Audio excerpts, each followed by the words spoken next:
Hey guys, what's good? Welcome back to JDB Selects. Sorry there was no video last week. I was down and out with COVID-19, so I had to take the week off. Started to feel better later in the week, and by that stage there was no point putting up a video. But hopefully you had a good week. Hopefully you also did well with your tipping in round 17. Back in action this week, so ready to rip and tear.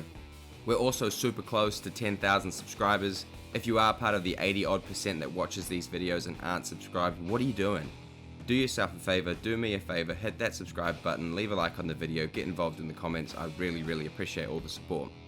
And before we get stuck into my round 18 tips, as always, let's look back at how we did last week. So last week we managed to tip 5 out of 7 games. I was always willing to be disappointed by the Roosters on Sunday. The one thing I wasn't prepared for was to be disappointed by the Broncos on Sunday. So those were the 2 games we missed. Thought the Cowboys were a good shout, and they were, so happy I picked that. But yeah, man, the bloody Broncos. Come on, boys.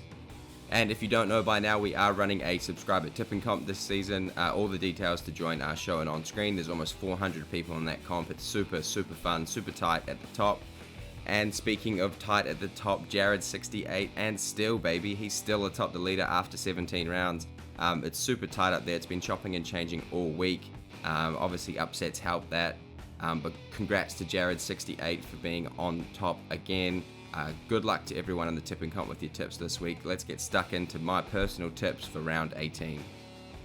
And there's 8 games again this week, and they kick off on Thursday night with the 4th placed Cronulla Sharks taking on the last placed St. George Illawarra Dragons at PointsBet Stadium.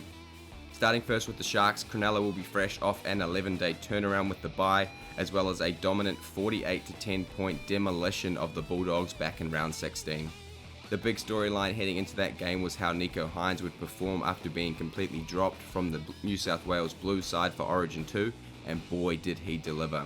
Hynes ran for an incredible 236 metres with 2 try assists, 3 line break assists, and he converted 7 of their 8 tries.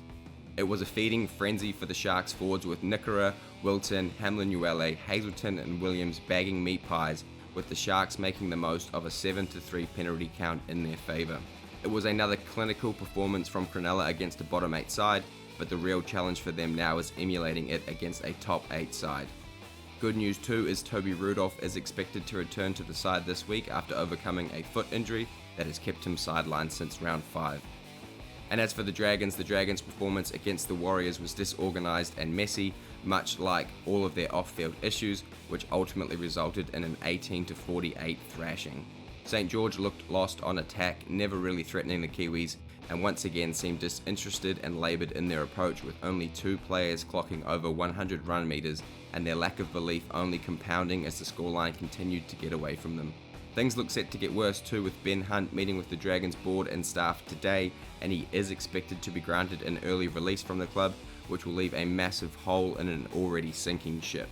Moses Sully was unable to finish that game against the Warriors after failing an HIA, but should be available this week. Looking at the 2 sides head to head, the Dragons have only beaten the Sharks once at PointsBet since 2015, and Cronulla have won 8 of the past 9 games, including 6 straight. The Sharks also towed up the Dragons earlier this season, 40 points to 8 back in round 4. Obviously I do like the Sharks in this one, so I'm going to take the Sharks 13+. Cronulla love putting on big scores on lower ranked sides, and with Ben Hunt likely no longer a Dragon by Thursday, it's hard to see them troubling the Sharks defence. Couple all that with the fact that the Sharks are coming off an 11-day turnaround, and I think this one's pretty clear cut. Moving now to the 2 Friday fixtures, starting first with the 5th placed NZ Warriors taking on the 8th placed South Sydney Rabbitohs at Go Media Stadium in Auckland. Starting first with the Wars, don't say it, don't say it, don't say it. It's our year, baby. The Warriors put on an absolute clinic against the Dragons, cruising to a 48-18 point win in Wollongong, which marked just their 3rd ever win at the venue. The Warriors ran in 9 tries to 3 and spent 10 minutes with a man in the bin, with the win once again earned off the back of resilient defence and spearheaded by Sean Johnson on attack. The record-breaking win included a career-best 4 tries for Dylan Watene-Zelezniak, but the most impressive part for me was the work of the Warriors' big men, with AFB, Tohu Harris and Dylan Walker's subtle ball playing causing countless problems for the Dragons. The win was, however, marred by Marata Niokore being suspended for 3 matches following a fairly soft high shot on Moses Sully, but given it's his 3rd offence this season, you can maybe understand why. This game against South will be a huge litmus test for the Warriors to see where they're really at in 2023. And as for South Sydney, South slumped to their 4th loss in 5 games with a clunky and lackluster showing against the Cowboys, going down 31 points to 6 at home. The Bunnies couldn't get on the scoreboard until the 58th minute and looked a far cry from the side that many others, including myself, considered premiership favourites a few months ago. It was easily their worst performance of the season, with South Sydney conceding twice the amount of penalties and errors, completing at just 69% and seeing just 41% of possession. Their defense or lack thereof was the most concerning part, missing more than double the amount of tackles, and they have now conceded 30 points in 4 of their past 5 games. It doesn't get any easier too, with Latrell Mitchell confirmed to be unavailable until round 21 as he struggles to overcome his calf issue. Looking at the two sides head-to-head, Souths have a dominant record over the Warriors, winning 13 of the past 14 games. That includes 7 straight. The Warriors also haven't beaten the Rabbitohs in Auckland in over 10 years, with their last win at home coming all the way back in 2012. Do I even need to say who I'm tipping? Come on baby, Wars 1 to 12, I have to back my boys here. They're playing some really good football while Souths have been pretty much doing the opposite lately. Defensively, the Warriors are the better side, and they've also shown recently that they can also score points. So it's Warriors forever, Souths never, let's go on. Moving to the final game on Friday, it's the 3rd placed Melbourne Storm hosting the 1st placed Penrith Panthers at Marvel Stadium. Starting first with the Storm, Melbourne came on strong against the Sea Eagles, avenging their upset loss back in round 7 with a 24-6 point win. It was a scrappy first half with both sides riddled with errors, blowing prime opportunities to score and build pressure. The spray from Bellamy must have worked at half time as Melbourne managed to tidy up their handling and find their way through Manly's line. Pezzett filled the gap left by Munster's Origin hangover perfectly, setting up 2 incredible tries for Xavier Coates, who got to show off his aerial aerodynamic abilities. Big Nelson Asafa Solomona was huge through the middle for Melbourne, scoring a brilliant try and often wrestling back momentum with his size both on attack and defence. The one injury blow for Melbourne was Aaron Pene, who was unable to finish the game following an ankle injury. However, the Storm will be boosted by the returns of Munster, Tui Kamikamica and Ali Katoa this week. And as for the Panthers, even with Cleary out injured and all of their Origin players rested, Penrith once again proved just how strong their depth is with a clinical 20-12 point win over the Knights. Despite just an 8-point winning margin, the Panthers were dominant, completing at 90% and enjoying almost 20 more sets than the Knights, with Edwards, Peachy and Tungo toying with the Knights on the edges. However, the Panthers did come up with some poor options in the second half, which kept the Knights close, similar to their loss against the Cowboys the week prior, and that's something they'll need to improve on this week against the Storm. But given that they will be boosted by the returns of Luai, To'o, Yo, Crichton and Martin this week, they should be able to string together an 80-minute performance. Looking at the two sides head-to-head, this will be the first time they have met at Marvel Stadium since 2001. The Storm have a near-perfect record over the Panthers in Melbourne, winning 16 of the 19 games at an 85% win rate. However, the last time they met in Melbourne was all the way back in 2018, with the Panthers managing to snap a 10-game losing streak, and obviously a lot has changed for both sides between 2018 and now, so I wouldn't read too much into those stats. And that's what I'm going to do. I'm going to back the Panthers here 1 to 12 points. I think the long 9-day turnaround for their Origin players is an advantage, and most of those players were heavily criticised for their performances in Origin, so will no doubt want to prove people, the media, selectors wrong. The Storm have also been fairly underwhelming this season, with silly errors and mistakes creeping into their once bulletproof system. Melbourne do have that 85% win rate against the Panthers in Melbourne, but given that this is the first game there since 2018, obviously, as I just said, a lot has changed, and I don't think you can read into it too much. Alright, now moving to the 3 Saturday fixtures this week, starting first with the 6th placed Raiders taking on the 9th placed Gold Coast Titans at GIO Stadium. Starting first with the Raiders, if there's 2 things the Raiders love blowing, it's their big bloody Viking horn and blowing second half leads, and they almost did the latter against the Roosters on Sunday night, hanging on just to win 20 points to 18. Canberra were all over the Chooks in the first half, with Whiten, Fogarty and Chris just toying with them. However, that all changed in the second half, with the Roosters holding them scoreless, except for a crucial and fairly marginal penalty. being their only second half points and ultimately proving to be the difference. The Raiders also lost big Josh Papali early into the game, and they will be sweating his availability this week.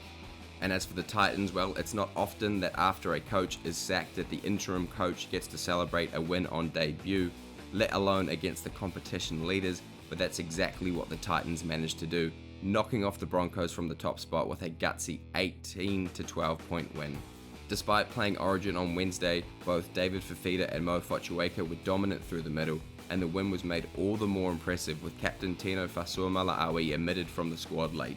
Despite the win, the Titans were pretty ordinary in stages, coughing up possession and conceding soft penalties, but full credit to them in the second half as the Broncos threw a fair bit at them, and for once they held their nerve and managed to repel their opponent's offense.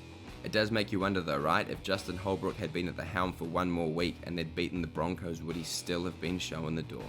Looking at the two sides head to head, Canberra have won 7 of the past 8. They've also won 3 of the past 4 games against the Titans in the nation's capital. And in terms of scorelines, in the Raiders' last 8 wins, 7 of those have been by 12 points or more. Because of that, I am going to take the Raiders at home here by 1 to 12 points. The Raiders have definitely shown more so far this year. The Titans obviously had that great win against the Broncos, but did struggle in stages. And I think the Raiders are in a pretty good vein of form and should be able to get it done at home. The second game on Saturday has the 10th placed North Queensland Cowboys taking on the 16th placed West Tigers at Queensland Country Bank Stadium up in Townsville. Starting first with the Cowboys, North Queensland increased their winning streak to 3 on the trot with a convincing 31-6 point win over the South Sydney Rabbitohs. The Cowboys' defense was on full display, holding the Bunnies scoreless for almost 60 minutes while scoring some brilliant tries of their own. Scotty Drinkwater was unreal, running for over 200 metres, setting up 3 tries and kicking a normally ill-fated first half field goal. All of the Cowboys' origin stars backed up and picked up right where they left off on Wednesday night, with Cotter, Nene, Taulangi and Holmes all having great games despite the short turnaround and the inevitable Caxton celebrations. Jason Taumalolo was a late scratching from the side last week with a hamstring niggle, but is expected to be named this week. North Queensland have now knocked off the Storm, Panthers and Rabbitohs in consecutive weeks and find themselves just 1 win away from a berth in the top 8. As for the Tigers, West will be fresh off a bye and probably spent the entire week watching replays of Alex Twal's first try, as that was the only thing worth celebrating in their 28-6 point loss to the Melbourne Storm. Firstly, just congrats to Alex. I honestly can't remember a try that united almost every NRL fan, club, player and official quite like that. It was truly something remarkable. But in terms of the rest of the performance, there wasn't anything else worth noting. The Tigers couldn't offer anything on attack despite Isaiah Papali'i and Jareem Buller trying their hearts out. It's really unfortunate too for the Tigers, who had finally started to build on and find success in their combinations until they lost Brooks and Coruscant, and with both still sidelined for another 4 to 6 weeks, they really are starting back at square one again. Looking at the two sides head to head, this will be the second time these sides have faced this year, and who could forget what happened last time, with the Tigers scoring a record-breaking 66-18 point win. In terms of stats, it is hard to split them, with the Tigers having won 3 of the past 4 games in Townsville, while the Cowboys have won 3 of the last 5 overall. I am going to take the Cowboys 13 plus here. I think North Queensland will want to dish out the same kind of punishment the Tigers gave them back in round 12, and given their current form, the home crowd advantage and the return of JT, all signs point to a big win for the Cowboys. And the final game on Saturday is the second ever Battle of Brisbane, with the second placed Brisbane Broncos hosting the 11th placed Dolphins at the Gabba. Starting first with the Broncos, Brisbane were clearly still feeling the effects of the hangovers from Origin and were sensationally upset by the Gold Coast Titans 18 points to 12. In a game that most people expected to be littered with points, both sides were off their game in the first half and went into the sheds locked at 6-all. The Broncos had plenty of opportunities to stage a second half comeback, but unforced errors crept in, and as the scoreboard pressure grew and time ticked away, they couldn't get it done.